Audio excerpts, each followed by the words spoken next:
Hello everyone, welcome back to my channel. आज हम class 11th Gujarat board nature of philosophy chapter number 6 का 4th page पर जो topic है कंटेंट ऑफ फिलॉसफी, आज हम उसे डिस्कस करेंगे। डिस्कशन को शुरू करने से पहले अब तक हमने क्या पढ़ा है, हम एक बार उसका क्विक रिकैप कर लेते हैं। ओके, तो रिकैप शुरू करते हैं। तो सबसे पहले हमने ये पढ़ा कि फ़िलॉसफ़ी क्या है। ये प्रश्न पूछना भी एक फ़िलोसॉफ़िकल क्वेश्चन है, और अगर हमें फ़िलोसॉफ़िकल क्वेश्चंस के आंसर्स चाहिए तो हमें फ़िलोसोफर की तरह सोचना होगा। ठीक है, फ़िलॉसफ़ी ऐसा सब्जेक्ट है जो किसी भी थॉट को कैजुअली एक्सेप्ट नहीं करता। वो लिंग्विस्टिक प्रिसीजन, लॉजिकल थिंकिंग और रिफ्लेक्टिव थिंकिंग जैसे टूल्स का यूज़ करती है, राइट। तो जैसा कि आप देख सकते हैं यहाँ पर सबसे इम्पॉर्टेंट पॉइंट यही है कि in the process of study of philosophy reflective thinking is necessary. There has to be linguistic and logical thinking as well. यहाँ पर हमने फिलोसफी के रिलेशन में 5 पॉइंट्स डिस्कस किए थे। उसमें से पहला पॉइंट है कि philosophy means love for wisdom. Philosophy जो वर्ड है वो 2 ग्रीक वर्ड्स फिलो और सोफिया में से बना है, जिसका मतलब होता है फिलो मतलब लव, सोफिया मतलब विजडम। मतलब कि विजडम के लिए जो लव है उसको अटेन करने के लिए हम जिस प्रोसीजर का यूज़ करते हैं उसे कहते हैं फिलॉसफी। फिर हमने बात की थी डिस्क्रिशन के बारे में, कि डिस्क्रिशन का मतलब ये होता है फिलोसॉफिकल पॉइंट ऑफ व्यू से कि हम ये जान पाए कि सही क्या है जो हमें करना है और गलत क्या है जो हमें नहीं करना। स्टीफन हॉल ने विजडम के ऊपर अपना इंटरप्रिटेशन में ये बताया कि उसके ऐसी कुछ क्वालिटीज़ होती है जैसे कि humility, patience, clear vision, capacity to bear human limitations and to control our restlessness. यहाँ पर एक और इम्पॉर्टेंट पॉइंट आ जाता है जो हमें याद रखना है, वो है मार्सेल प्राउस्ट। कि मार्सेल प्राउस्ट ने क्या कहा था, उनके कोट को हमें यहाँ पर याद करना है, which is wisdom can not be served, it has to be earned by us, there is no alternative to that. और सेल्फ रिफ्लेक्शन का मैंने आपको पहले भी मतलब समझा दिया था, मतलब कि अंतर अवलोकन, जिससे हम फिलोसॉफिकल प्रॉब्लम्स के साथ डील करते हैं। Second point is that philosophy is a basic view of life. ठीक है, ये हमने डिस्कशन कर लिया था कि जो फिलॉसफी सब्जेक्ट है वो ये जानता है कि हम लाइफ को कैसे देखते हैं, हमारे खुद के क्या परसेप्शंस है, बिलीव्स है, थॉट प्रोसेसेस है, और हम किस तरीके से अपने सराउंडिंग को, अपने इंटरनल एनवायरनमेंट को देखते हैं। थर्ड पॉइंट हमने देखा था कि फिलॉसफी जो है वो सारी ही हमारी खुद की जो मान्यताएं और धारणाएं होती है उसे प्रश्न करती है, which means philosophy is criticism of basic believes. हम अपनी सारी बिलीव्स पे प्रश्न करते हैं। फिर हमने ये भी डिस्कस किया था कि फ़िलासफ़ी जो सब्जेक्ट है वो किसी एक डिफाइनाइट डेफिनेशन में नहीं आ सकता, और तो और वो एक सिंगल लाइन ऑफ सब्जेक्ट नहीं है। जो फ़िलासफ़ी सब्जेक्ट है वो लाइफ कॉम्प्रिहेंसिव है और पूरा ही एक्सटेंड करता है लाइफ के सारे ही ब्रांचेस में, जैसे कि एक ट्री की तरह।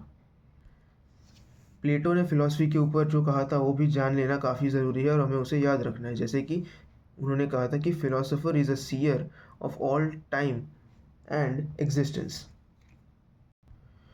और जो फिफ्थ और फाइनल पॉइंट हम यहाँ पे फ़िलासफ़ी में समझे थे कि फ़िलासफ़ी के मीनिंग और डेफिनेशन कैरेक्टरिस्टिक्स के अंदर था, वो ये था कि philosophy is a narration and evaluation of principles and philosophical problems and their solutions.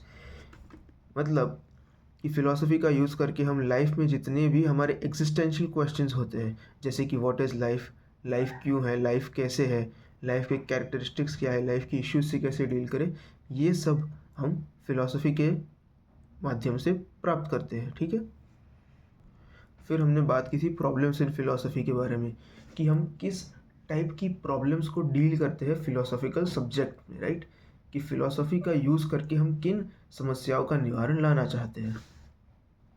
और जैसा कि मैंने आपको पहले ही बताया कि फ़िलासफ़ी एक ऐसा सब्जेक्ट है जिसमें बहुत ज़्यादा सेल्फ रिफ्लेक्शन, लिंग्विस्टिक प्रिसीजन और लॉजिकल थिंकिंग का इस्तेमाल किया जाता है, जिसे मैंने यहाँ पर एक छोटे से माइंड मैप के फॉर्मेट में आपको प्रेजेंट किया है, विच इज़ वेरी इंपॉर्टेंट। तो चलिए अभी हम बात करते हैं कंटेंट ऑफ फिलॉसफी के बारे में। कंटेंट ऑफ फिलॉसफी का मतलब होता है कि जो फिलॉसफी सब्जेक्ट है उसके अंदर कौन से सब सब्जेक्ट्स हैं। जैसे कि आपको पता है कि हम कोई भी टॉपिक पढ़ रहे हैं तो उस टॉपिक के अंदर भी सब टॉपिक्स होते हैं, राइट। वैसे ही यहाँ पर फिलॉसफी सब्जेक्ट में फिलॉसफी के अंदर कौन से सब्जेक्ट्स हैं हमें इसे जानना है। तो subject matter of philosophy is the experience of the whole human life. मतलब कि फिलॉसफी एक ऐसा सब्जेक्ट है जो मैंने आपको पहले भी बता दिया कि it is extensive and comprehensive. और यहाँ पर भी उसी बात को अलग तरीके से बताया गया है कि फिलॉसफी जो सब्जेक्ट मैटर है वो सारे ही ह्यूमन लाइफ एक्सपीरियंसेस को स्टडी और एनालाइज करता है। अब यहाँ पे हमें समझना है branches of philosophy. Branches of philosophy मतलब यही कि फिलॉसफी के अंदर के कंटेंट्स क्या है, और उसे इधर 3 ग्रुप्स में क्लासिफाई किया गया है। पहला ग्रुप है मेटाफिजिक्स, बी एपिस्टेमोलॉजी, सी एक्सियोलॉजी। एक्सियोलॉजी के अंदर भी 2 कैटेगरीज है, एक है एथिक्स, दूसरा है एस्थेटिक्स। तो चलिए अभी इनमें से हम सबसे पहले आज मेटाफिजिक्स और एपिस्टेमोलॉजी के बारे में बात करते हैं। तो अभी हम यहाँ पर शुरुआत करते हैं मेटाफिजिक्स से। Physics book written by Aristotle, metaphysics. तो मेटाफिजिक्स जो ब्रांच है फिलॉसफी की, उसके ओरिजिन के बारे में यहाँ पर बात की गई है कि वो एरिस्टोटल नाम के फिलोसोफर ने, एंशिएंट फिलोसोफर, ठीक है, वो थे एरिस्टोटल, उन्होंने एक बुक लिखी थी जिसका नाम था मेटाफिजिक्स, और वहीं से इस सब्जेक्ट का भी ओरिजिन है, ऐसा कनेक्शन यहाँ पर एस्टैब्लिश किया गया है।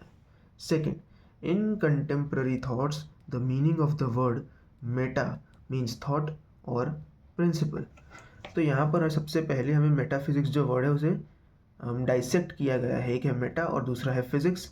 मेटा का मतलब होता है थॉट, या फिर थॉट मतलब विचार, या फिर सिद्धांत मतलब कि principle. Metaphysics studies nature of existence and its kinds. तो ऊपर के पॉइंट में हमने देखा कि मेटा का मतलब होता है विचार या फिर सिद्धांत। तो यहाँ पर हम कुछ ऐसे थॉट टेक्निक्स या फिर प्रिंसिपल्स का इस्तेमाल करते हैं जिसकी मदद से हम हमारे खुद के अस्तित्व, विच इज़ एग्जिस्टेंस, ठीक है, एग्जिस्टेंस के बारे में हम समझ पाए। नेक्स्ट पॉइंट है कि man experiences his existence and in this experience he also experiences his own self and the world। तो देखो अभी इसे ऐसे समझो कि जैसे हमारे खुद का एक लाइफ का एक्सपीरियंस है, तो सभी की लाइफ में खुद का लाइफ के प्रति एक एक्सपीरियंस होता है, और इस एक्सपीरियंस को हमारी सेल्फ यानी कि हम कौन है इसके साथ कनेक्ट करके समझना, यही मेटाफिजिक्स का मूल सिद्धांत है। ठीक है, अब देखिए जो मैंने अभी आपको बताया वो इधर लिखा गया है, ठीक है, टेक्स्ट बुक में प्रिंटेड है कि metaphysics tries to understand the experience of one's existence. Metaphysics ये समझना चाहता है कि हमारे खुद की जो एग्जिस्टेंस है, अस्तित्व है, उसका बाहर की दुनिया के साथ क्या कनेक्शन है, and the relationship of one's existence with the world. और ये इस पॉइंट को समझने के लिए आगे बहुत सारे हम क्वेश्चंस यूज़ करते हैं, राइट। ये जो पॉइंट मैंने आपको बताया, इसके आंसर तक पहुंचने के लिए किन थॉट टेक्निक्स का इस्तेमाल किया जाएगा, हम कौन से क्वेश्चंस का यूज़ करेंगे, वो आगे आएगा, ठीक है। तो थोड़ा सा पेशेंटली हम आगे बढ़ेंगे यहाँ पर। तो देखिए यहाँ पर हम एक क्वेश्चन पूछते हैं। मेटाफिजिक्स जो है क्वेश्चनिंग टेक्निक यूज़ करता है, जहाँ पर जो क्वेश्चन होता है वो है कि is there an element that forms one's existence. क्या कोई एक बहुत ही फंडामेंटल या फिर कहेगी रूट कॉज है जिसके कारण हमारा अस्तित्व बन रहा है, किस कारण आज हम इस अस्तित्व को एक्सपीरियंस कर पा रहे हैं। इसी प्रश्न को उत्तर करने के प्रोसीजर को कहते हैं हम metaphysics. What is the nature of this element, कि हमारे जो बेसिक एलिमेंट से हम बने हैं उसकी कैरेक्टरिस्टिक्स क्या है। What kind of relationship it has with existence and world, कि हमारा जो बेसिक लाइफ एलिमेंट है जिससे हम आज ये सब कुछ एक्सपीरियंस कर पा रहे हैं। आप ये वीडियो देख रहे हैं, मैं बोल रहा हूँ, मैं यहाँ पे मार्क करके पढ़ा रहा हूँ, ये सारे एक्सपीरियंसेस है। तो इसका और हमारी एक्सटर्नल वर्ल्ड का क्या कनेक्शन है, इसे समझना ही मेटाफिजिक्स का उद्देश्य है। It also tries to solve questions that relate individual self with the world. जैसे कि मैंने आपको बता दिया कि हमारे खुद के एक्सपीरियंस और जो फिज़िकल वर्ल्ड है उसके एक्सपीरियंस में क्या कनेक्शन है, इसी क्वेश्चन को सॉल्व करने के ट्राई करने को मेटाफिजिक्स कहते हैं। ये मतलब मेटाफिजिक्स का एक बहुत ही बेसिक सिद्धांत है, ठीक है। तो उसके आंसर तक पहुंचने में हम जो इम्पोर्टेंट क्वेश्चंस पूछते हैं, इम्पोर्टेंट मेटाफिजिकल क्वेश्चंस पूछते हैं वो कौन से हैं? Number 1, what is the existence of man, who am I, कि हम है कौन, हमारी पर्सनैलिटी कौन है यहाँ पर, क्या हम एक लेबल है जो हमारा नाम है या फिर हम कुछ और है? Second, what is the gist of man's existence, how is my nature, कि हमारे जीवन के पीछे जो मेन एलिमेंट है वो क्या है? ठीक है, यहाँ पर सेकेंड क्वेश्चन में उसकी तरफ बात की गई है।